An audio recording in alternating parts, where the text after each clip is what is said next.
እንደ ከሰል የጠቆረና እንደ ሬት የመረረ ቡና እያፈላችሁ የተቸገራችሁ ይህ ለእናንተ ነው።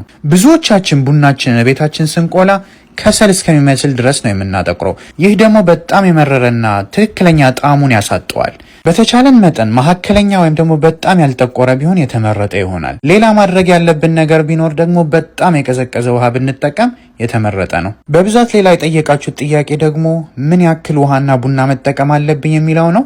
ከ2 እስከ 3 ሲኒ ቡና ማፍላት ከፈለጋችሁ መጠቀም ያለባችሁ ከ1 ከግማሽ እስከ 2 ማንኪያ የሚሆን የሾርባ ማንኪያ ቡና ነው። ትንሽ ጠንከር ያለ ቡና መጠጣት ከፈለጋችሁ እስከ 2 ከግማሽ ሾርባ ማንኪያ ቡና መጠቀም ትችላላችሁ።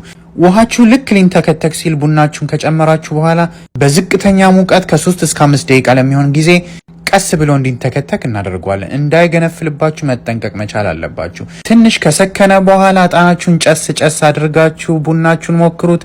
በጣም ትወዱታላችሁ። በቀጣይ እስከምንገናኝ ሰላም ቆዩ።